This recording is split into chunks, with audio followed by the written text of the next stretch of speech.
Halo, Assalamualaikum warahmatullahi wabarakatuh. Kita ketemu lagi di praktikum geologi fisik yang ke-6. Pada kali ini kita akan membahas mengenai peta geologi lapisan horizontal dan lapisan miring. Oke, kita mulai dengan hukum Steno. Jadi pada batuan sedimen, kita tahu batuan sedimen adalah batuan yang berlapis, sehingga ya ada perlapisan. Perilaku perlapisan ini dia dapat memiliki makna. Jadi yang pertama adalah superposisi. Jadi batuan yang ada di paling atas ya merupakan batuan yang paling muda. Batuan yang ada di paling bawah jadi akan relatif lebih tua dibanding yang di atas. Jadi semakin ke atas maka batuan akan semakin muda ya untuk batuan sedimen ya yang berlapis. Jadi dari bawah sini ini yang paling tua ini A, yang paling muda ini E. Itu superposisi. Kemudian original horizontality yang kedua. Original horizontality mengatakan bahwa batuan sedimen ini adalah batuan yang diendapkan, proses dari erosi, transportasi, dan akhirnya sedimentasi. Nah, batuan sedimen ini diendapkan dalam keadaan datar, sehingga apabila kita menemukan batuan sedimen yang tidak datar, ya tidak dalam keadaan datar, terlipat, misalkan ya terlipat yang awalnya, jadi kita temukan batuan sedimennya berlapis-lapis seperti ini, maka ini sudah tidak dalam keadaan originalnya atau yang kita sebut dengan terdeformasi. Nah, sebelum dia mengalami deformasi, nah dia selalu diendapkan dalam keadaan lurus, datar, horizontal. Itu original horizontality. Yang ketiga, lateral continuity. Jadi, batuan sedimen ini secara lateral tersebar. Jadi kalau kita dapatkan di sini ada batuan yang E, maka lalu kemudian kita temukan juga di sini batuan yang E, maka dapat kita katakan bahwa batuan yang E ini dia terhubung dengan batuan E. Jadi yang di sini dengan di sini dia terhubung. Nah, dari sana dari lateral continuity kita tahu bahwa lapisan E ini dulunya saling terhubung. Coba kita bayangkan batuan kita menumpahkan semen ya atau menumpahkan pasir. Nah, jadi kalau seandainya tererosi pasir itu dan menyisakan, jadi kita tumpahkan pasir di tampak atas, kemudian kita hilangkan ya tererosi,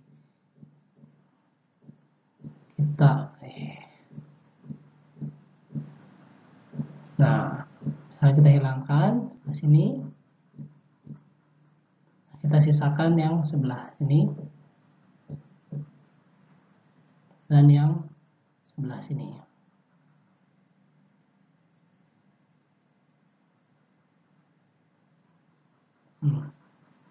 Tampak atas.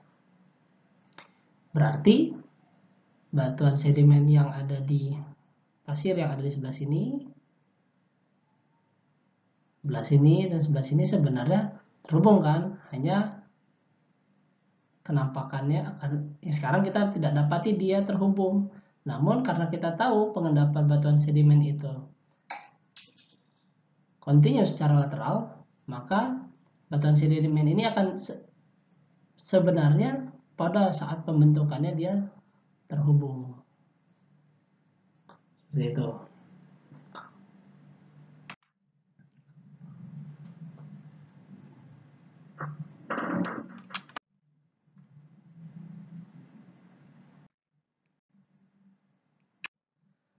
Oke, sekarang kita masuk ke peta geologi. Jadi dengan menggunakan hukum Steno tersebut, kita akan dapat memetakan distribusi dari batuan. Nah, jadi ini adalah tools yang paling penting buat seorang geologis atau orang yang berurusan dengan batuan. Karena ya kita akan mengurus batuan ini dalam dalam kerangka spasial nih, ada ruang. Nah, maka kita butuh peta untuk bisa memperoleh gambaran utuh dari distribusi batuannya. Jadi kita start dengan 3 pertanyaan ini. Apa itu peta geologi? Bagaimana cara membuatnya? Lalu untuk apa sebenarnya peta geologi? Jadi peta geologi merupakan peta yang menggambarkan keadaan geologi atau distribusi batuan dan konfigurasinya, ya, meliputi susunan yang batuan yang ada, stratigrafinya, dan juga bentuk-bentuk struktur dari masing-masing batuan. Jadi struktur ini, kalau tadi ada susunan, berarti stratigrafi, urut-urutan dari tua ke muda, berarti ada hukum superposisi, ya, urut-urutannya, mana batuan paling tua, paling muda. Kemudian ada bentuk dan struktur. Jadi kalau di penjelasan sebelumnya kita punya original horizontality, yang mana adalah bentuk originalnya. Lalu lateral continuity, jadi distribusinya. Nah, jadi batuan yang ada sekarang ya dengan bentuk yang sekarang nih. Nah, bentuk ini adalah bentuk-bentuk struktur. Kita sebut dengan bentuk struktur. Lalu ada informasi apa sih di peta geologi ini? Nah, yang pertama ada jenis-jenis batuan. Jadi kita tahu bahwa batuan itu beragam. Ada batuan sedimen, batuan beku, batuan metamorf. Dan kalau kita detailkan lagi, batuan sedimen ada subnya gitu. Batu pasir, batu lempung, batu gamping. Ya. Atau lebih dalam lagi, batu pasir halus, batu pasir sedang, dan seterusnya. Kemudian ketebalan lapisan. Nah, menariknya, dari peta kita bisa dapat ketebalan. Ini adalah hal yang unik mengenai peta geologi. Jadi dari peta, sesuatu proyeksi dari 2 dimensi, ya, bayangkan karena kita sudah terbiasa melihat peta ya di Google Maps. Bayangkan dari lihat peta di Google Maps, seperti Google Maps, kita bisa tahu ketebalan batuan atau ketebalan lapisannya. Nah, itu sesuatu yang unik nih di peta geologi. Kemudian kedudukan satuan batuan. Jadi batuan ini dia punya kedudukan. Jadi kedudukan ini adalah gambaran bagaimana kemiringan dan arah kemiringan dan besarnya. Ya, disebut dengan jurus dan kemiringan. Ini adalah komponen penting dari peta geologi yang nanti bisa membantu kita untuk menentukan ketebalan lapisan. Kemudian susunan dan urutan batuan. Nah, susunan ini nanti akan sangat ditentukan oleh kedudukannya. Lalu ada struktur sesar, perlipatan, dan kekar. Ini yang tadi kita sebut dengan struktur batuan. Oke, bagaimana cara membuat peta geologi? Jadi, dengan menggunakan data-data hasil pengamatan dan pengukuran singkapan di lapangan. Jadi singkapan itu adalah ya batuan yang tersingkap di permukaan, karena batuan ini kan dia ada di bawah permukaan bumi. Ya, ada di permukaan dan ada di bawah.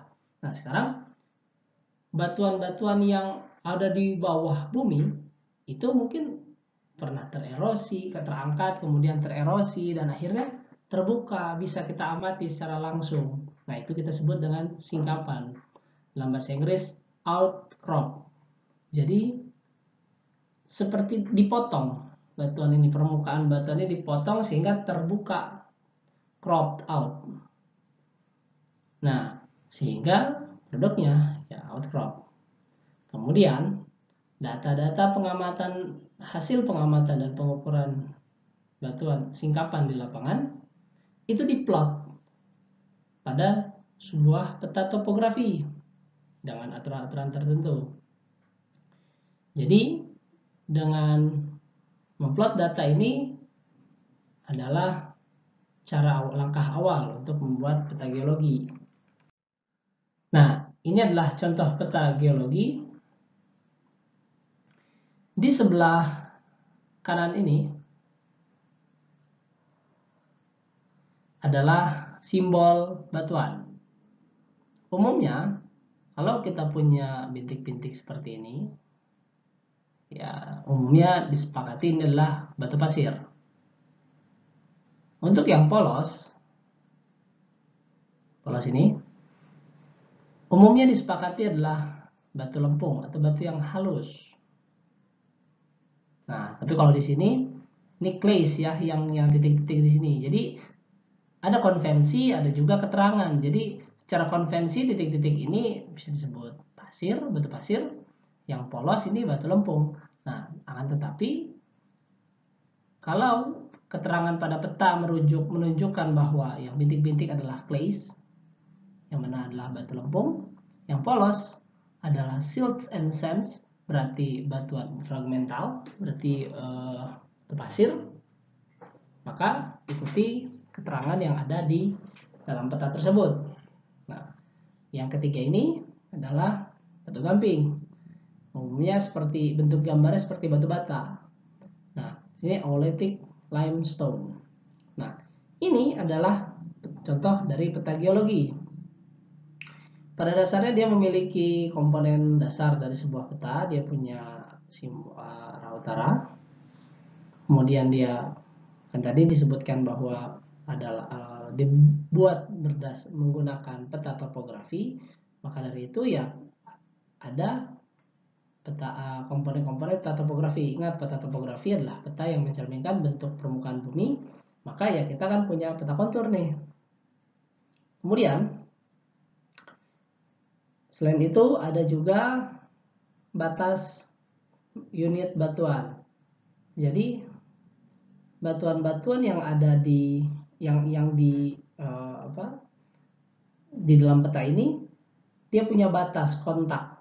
Ya, garis tegas ini adalah batas kontak batuan. Di sini batu lempung yang kontak dengan batu pasir. Kemudian batu pasir ini kontak dengan batu gamping. Jadi ada batas antara batuan-batuan ini. Dari sini kita bisa tentukan berapa besar kemiringan lapisannya. Apakah datar, ya, apa miring? Kalau miring berapa derajat dan miringnya ke arah mana? Kemudian tebalnya berapa?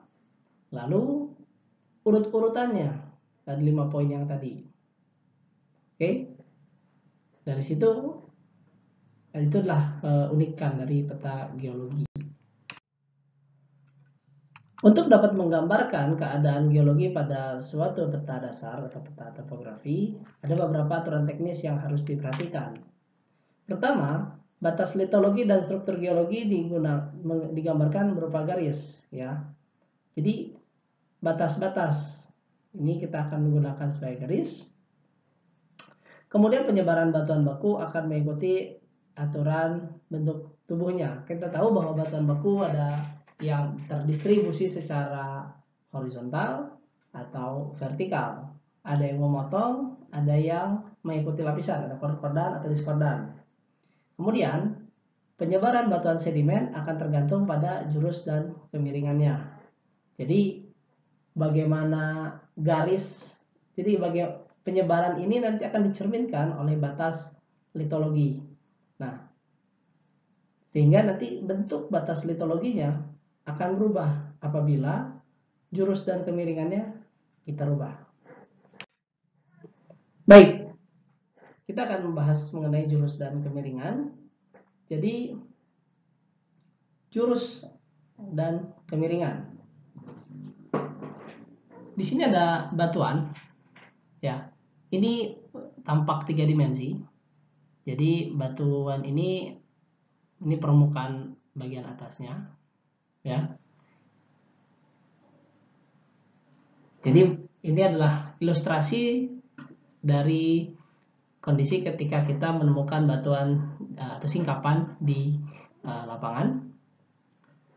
Nah, pertama-tama yang kita identifikasi adalah mana bidang perlapisan, bagian atas atau bagian bawah, top atau bottom dari perlapisan batuan sedimennya. Untuk mengetahuinya, kita bisa cari. Jadi kalau ini adalah bentuk prisma, ya. Dari bentuk prisma ini kan kita tahu bahwa ada sisi muka yang ini dan juga yang sebelah sini. Nah, yang mana sisi top atau bottom dari perlapisan?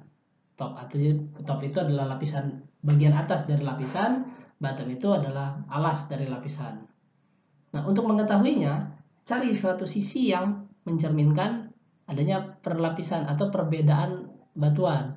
Di sini kita punya warna coklat, sini warna coklat kekuningan, sini coklat muda. Di sini kita melihat ada batas antara batuan yang coklat lebih gelap dengan coklat yang lebih kuning, dan juga dengan coklat yang lebih muda. Nah, dari sini maka kita bisa tahu bahwa permukaan kita ada di bidang yang ini, kan. Nah, untuk lapisan yang kedua dari atas, yang sini mungkin ke dan seterusnya. Nah, maka dari itu setelah kita menentukan di mana bidang perlapisannya, maka kita dapat mencari jurus dan kemiringan dari perlapisan. Ini yang kita sebut dengan kedudukan perlapisan. Ada dua hal, ada jurus, ada kemiringan. Jurus adalah garis yang berpotongan, garis hasil perpotongan antara bidang perlapisan, jadi perlapisan ini, ya, yang saya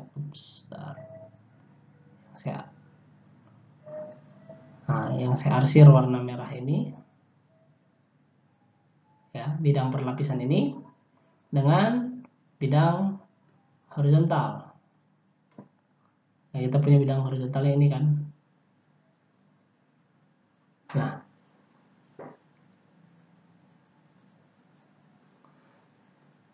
jadi perpotongan antara kedua bidang tersebut, ya, bidang yang ini, bidang lapisan dan bidang horizontal, ada sebuah garis. Nah, kita ganti warna, ya, kita ganti warna hijau lah. Kelihatan. Warna oranye. Nah, ini adalah garis strike atau jurus. Oke. Nah, kemudian tegak lurus dari garis strike ini, ya, tegak lurus dari strike ini berarti kita di bidangnya kita akan dapat garis ini, kan, garis yang warna oranye, ya.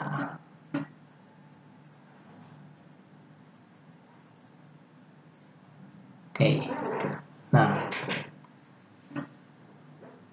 pertanyaan setelah kita peroleh garis jurus, maka berikutnya kita akan tentukan kemana arah kemiringannya dan berapa besar. Arah kemiringannya itu adalah ke arah pusat bumi. Nah, jadi dari garis ini dia punya arah miring yang jatuh ke arah pusat bumi. Nah, sini disebut waterline. Jadi arah air mengalir. Jadi mudahnya jatuhkan saja air mengalir. Nah, air mengalir ini akan menunjukkan dip direction, arah kemiringan. Arah kemiringan ini akan selalu tegak lurus dengan garis jurusnya atau garis strike. Jadi dari sini tegak lurusnya adalah garis yang ini, karena ke arah pusat bumi kan. Ya, yang ini. Kemudian besar kemiringannya kita hitung dengan menggunakan, kita bayangkan ada sebuah bidang imajiner, ya, bidang horizontal ini, ya, bidang horizontal ini dengan bidang lapisan, lapisan batuan. Nah, sudut yang dibentuk antara bidang ini, antara bidang lapis batuan dan bidang horizontal pada arah yang sejajar dengan dip directionnya, maka itu adalah dip angle, besar kemiringan. Nah, sudah dari situ kita sudah mengukur jurus dan kemiringan. Kemudian di peta, jurus dan kemiringan ini diplot. Oke, diplot dengan cara menggambarkan bentuk seperti ini.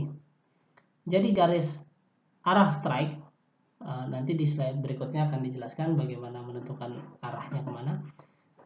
Jadi arah strike ditarik dengan garis, ya, garis kosong. Kemudian ada garis yang berikutnya yang tegak lurus dari strike ini, itu menunjukkan arah kemiringan.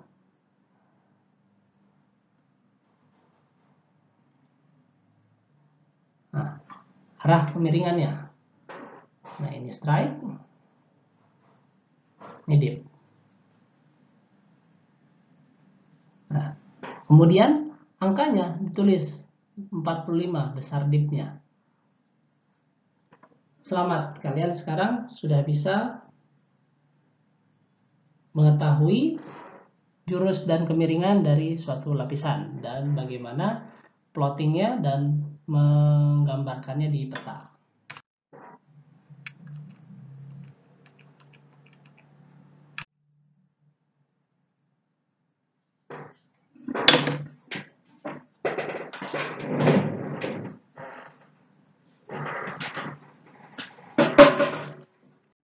Nah, sekarang apabila kedudukan-kedudukan tersebut kita distribusikan pada peta topografi. Jadi ada yang disebut dengan hukum V atau V rule. Kenapa V rule? Karena nanti kita lihat. Ini adalah gambar A, sebelah kiri ini adalah peta geologinya nih. Kita punya batas satuan batuan. Punya batas satuan batuan di sini ya. Ini garis batas ini terbentuk akibat perpotongan antara bidang perlapisan dengan bidang topografi. Ganti warna. Bidang topografi.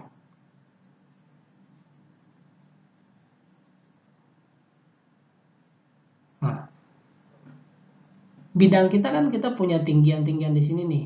Nah, maka perpotongan antara bidang dan bidang lapisan dan topografi akan menghasilkan garis-garis yang ada di sini.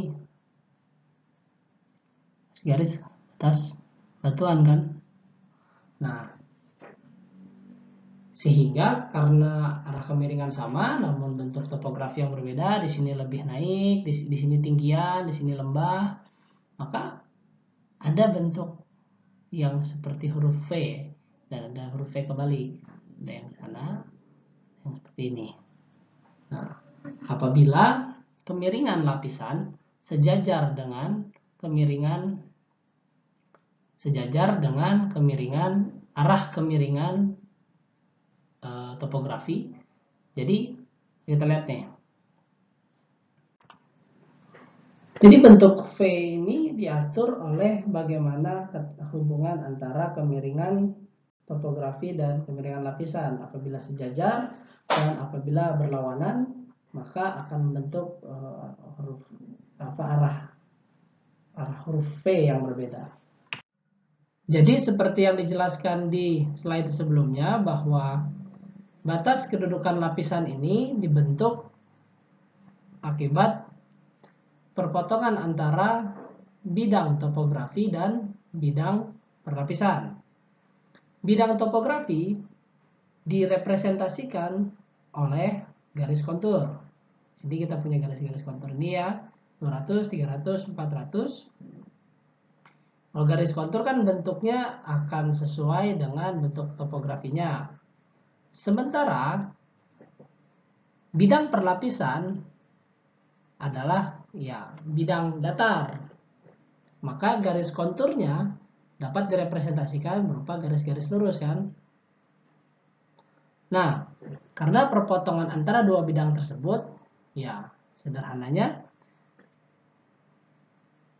garis kontur bidang perlapisan di elevasi 200 akan berpotongan dengan garis kontur topografi di elevasi 200. Maka yang pertama, untuk 300 di bidang perlapisan dan 300 di kontur, ini untuk yang 400 sini.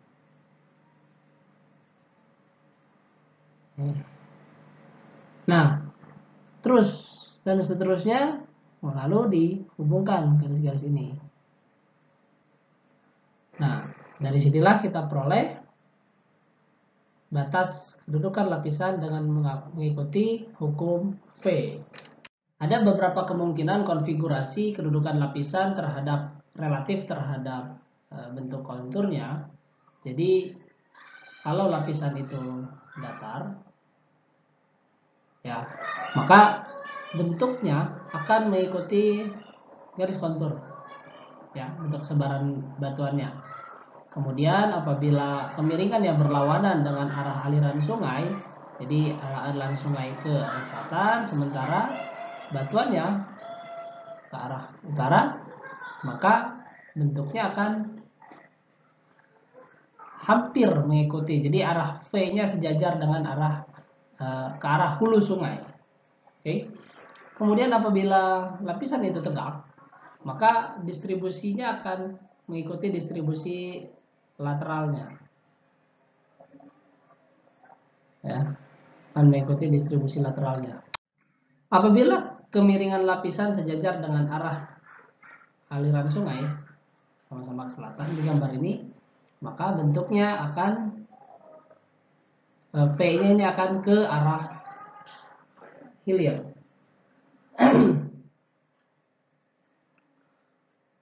Nah, apabila kemiringan lapisan sama dengan arah kemiringan aliran sungai, maka dia akan bentuknya semakin tertarik ke belakang ujungnya. Nah, bila lebih landai, maka dia akan semakin tertarik ke selatan. Oke. Jadi di slide sebelumnya telah dijelaskan bahwa batas unit batuan ini adalah hasil perpotongan antara garis kontur topografi dengan garis kontur lapisan batuan. Jadi garis kontur lapisan batuan kita sebut dengan garis kontur struktur. Karena struktur adalah bentuk yang adalah representasi bentuk batuan. Jadi ya di gambar ini kita tahu bahwa bidang lapisan itu kan dia bidang yang lurus ya, yang sempurna. maka garis konturnya pun ya akan lurus. Nah, garis kontur ini mewakili kedudukan strike, dan arah dip akan ke arah yang lebih elevasi yang lebih rendah. Kita tahu dipnya ke sebelah kiri bawah ini ya, otomatis elevasi di sini 500, 450. Nah, ini arah yang berkurang kan.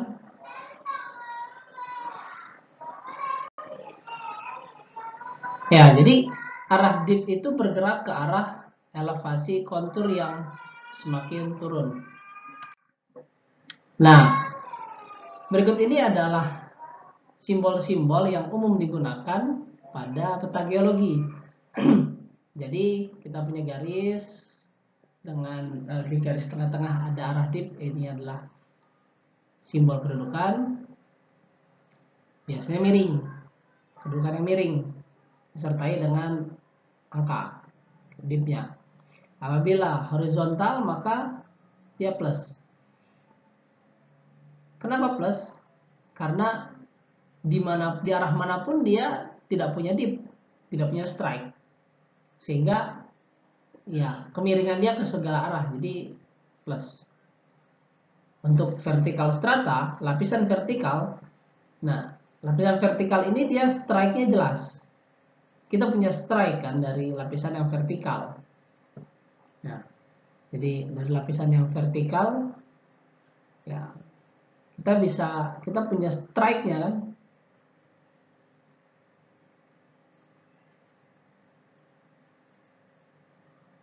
Nah, ini strike-nya nih. Nah, dia bisa dianggap miring ke sana dan bisa dianggap miring ke sana. Makanya arah garisnya 2. Nah, axial surface of antiform, jadi ini adalah kasus lipatan. Antiform itu adalah lipatan yang kalau kita punya lipatan yang seperti ini, kalau ini tampak samping, kalau di tampak atas, maka akan terlihat ada ya, kalau misalnya kita buat ya semacam bidang imajiner di tengahnya, maka ini adalah namanya axial surface. Di samping-sampingnya kita punya kedudukan lapisan yang saling berlawanan. Apabila lipatan yang dibentuk oleh lapisan yang arahnya saling menjauh, maka kita sebut antiform. Atau suka diulang syncline. Synform itu antiform, synform berarti adalah bentuk yang dipnya saling antiform, yang lapisan yang arahnya saling menjauh. Synform adalah lapisan yang perlipatan yang arah lapisannya saling mendekat. Jadi kalau misalkan ini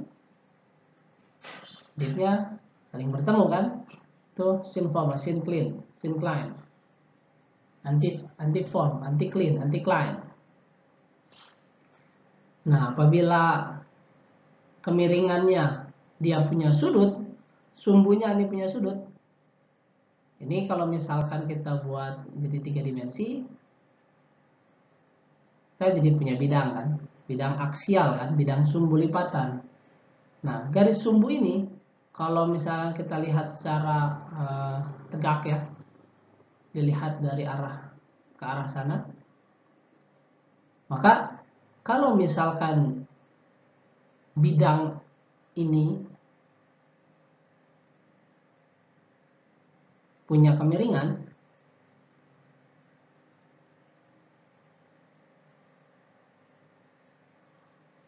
maka dia punya plunge atau penunjaman di sudut ini yang 27.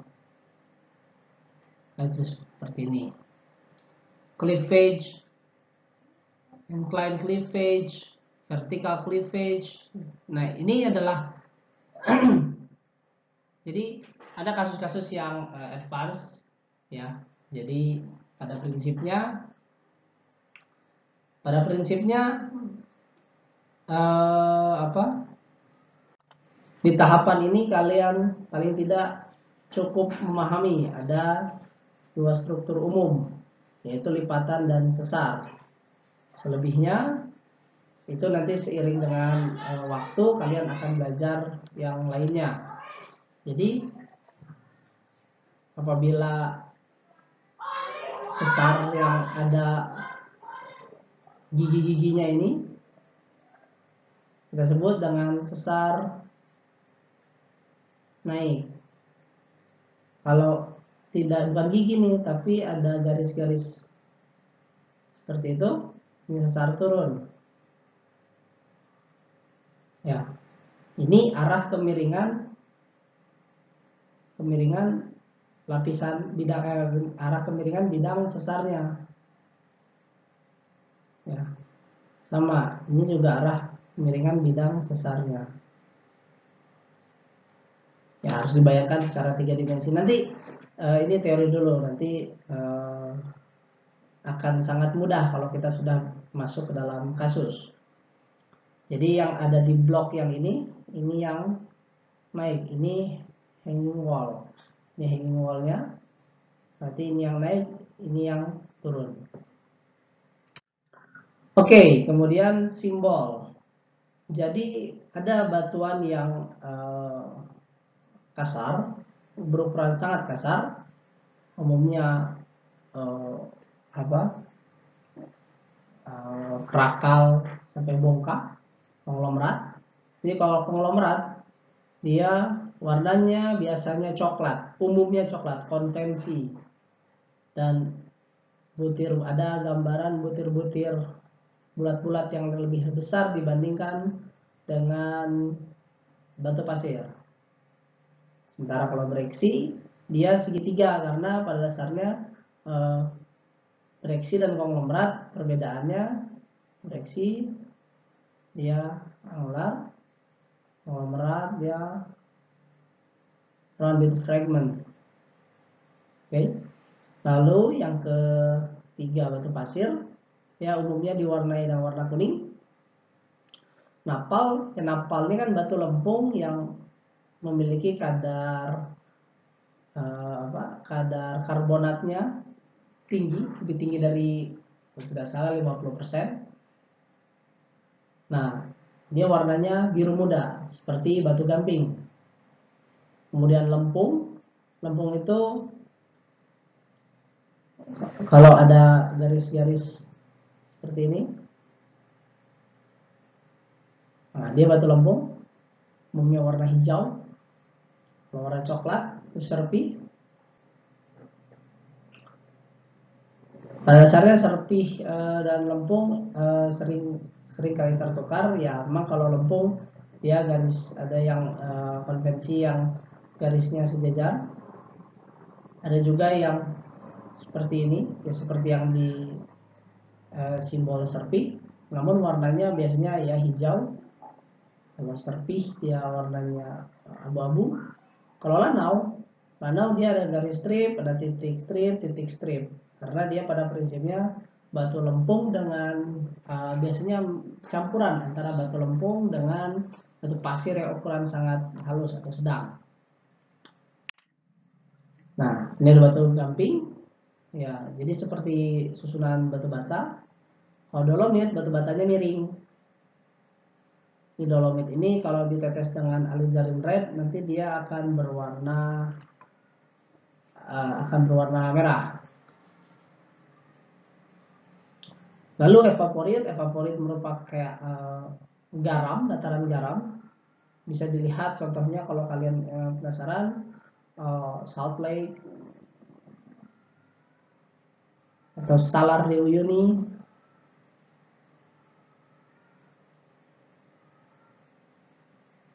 Nah, ini adalah jadi garam yang ada di alam. Sebutnya evaporit. Evaporit adalah batuan hasil evaporasi,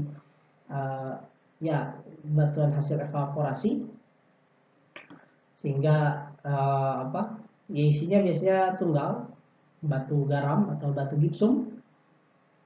Kemudian batu bara dia hitam, ya, garis hitam. atau warna hitam full hitam. Batuan beku dia biasanya plus, ya, warnanya merah. Tuf-tuf kita pakai huruf V karena dia vulkanik. Kemudian ada yang menggunakan warna pink, ada juga yang menggunakan warna coklat, dekat coklat dan ungu, ya.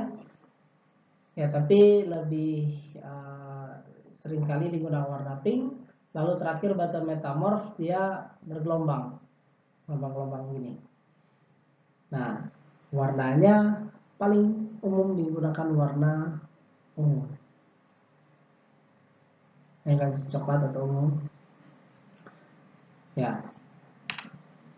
Baik, berikut ini adalah contoh kasus. Kita di sini akan menentukan bagaimana penyebaran gipsum ini. Jadi jika diketahui bahwa ada 3 titik di A, B, dan C, itu adalah singkapan dengan lapisan gipsum, ya. Jadi kita tahu bahwa di titik A, jadi di sini kasusnya kita tidak tahu, kita ingin mencari berapa kedudukan strike dan depth dari lapisan gipsum ini. Nah, dengan berpegang pada prinsip tadi bahwa kita punya kontur struktur, ya, dan singkapan itu kan perpotongan antara batuan dengan bentuk struktur dengan topografi, maka di titik A kita tahu bahwa elevasinya adalah 100, ya, dia jatuh di garis kontur 1000, maka kita cantumkan dia 1000. Di yang B kita dapat dia 800, ya, 800, dan juga dengan C di elevasi 700. Nah, di antara A dan B, karena kita ingin buat konturnya, jadi kan kita akan buat garis perpotongan antara kedudukan bidang perlapisan dengan garis kontur. Maka dari itu, karena ini kan konturnya interval 100, ya, 900, 1000, 1100, interval 100, maka dari 1000 ke 800 kita bisa interpolasi, ada 900 diantaranya, kan. Ya, dari sini berarti kita bisa 900 dan 800. Kemudian, karena kita tahu bahwa yang 900 dan 900 itu merupakan satu kedudukan, maksudnya elevasinya sama, maka kita bisa buat tarik garisnya. Berarti kita akan dapat garis kontur struktur seperti ini. Ini adalah garis kontur struktur dari bidang perlapisan. Nah, di sini kita tahu bahwa di bagian A kontur 1000. Oke, di kontur 1000 dia akan ini kan kontur 1000, ya, garis ini. Nah, dia berpotongan di sini, potongan di sini, berpotongan di sini, di titik-titik yang merah-merah ini. Nah, elevasi 900 sama di 900 di sepanjang garis kontur ini. Nah, di sini kan.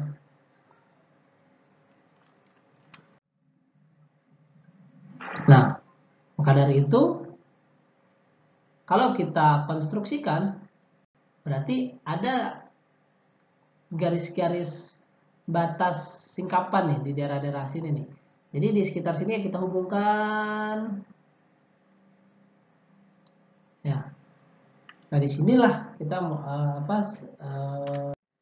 setelah kita mengetahui kedudukan garis strike yang dapat dipastikan, yang didasarkan kepada perpotongan antara garis kontur dan garis kontur topografi dan garis kontur struktur, maka kita interpolasi garis yang menghubungkan antaranya, ya. Nah, dari sini ini adalah garis strike, ya. Ini adalah garis strike, garis perpotongan batas unit batuan di batas unit batuan antara gipsum dan yang ada di atasnya. Nah, kemudian Penampang geologi. Untuk penampang geologi, di sini kalau kita punya lapisan dengan kedudukan 45 derajat, maka kalau dibayangkan dalam sebuah blok diagram, maka kita tahu bahwa lapisan antara lapisan hijau dan biru itu memiliki sudut 45 derajat. Nah, apabila kita membuat garis penampang AB, ya, maka kita akan proyeksikan dari sini, batas ini, sini, kemudian kita buat 45 derajat. Ini kan. Nah, kalau tidak ada keterangan di belakangnya, kalau tidak ada keterangan lain, maka dapat diasumsikan bahwa yang ini pun 45 derajat dan akan mengikuti lapisan yang ada di atas atau bawahnya. Di bawahnya. Pada prakteknya, apabila kita hendak membuat penampang AB, maka yang pertama-tama kita lakukan adalah plot topografinya. Kita punya di 600, kita punya di berapa nih? 500, 400, 300. Nah, ini kan dari di sini di 600, di 500, di 400, 300. Nah, kita buat ya garis topografinya.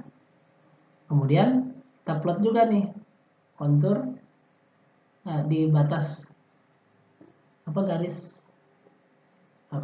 batas kontaknya nih. Batas kontaknya kita tahu di sini kan. Ya.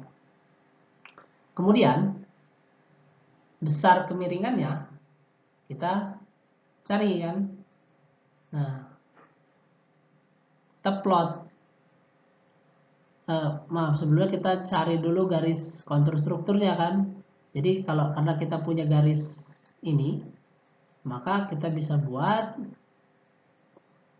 di elevasi 300, potongan di 300, dengan di perpotongan 300 kita tarik itu garis.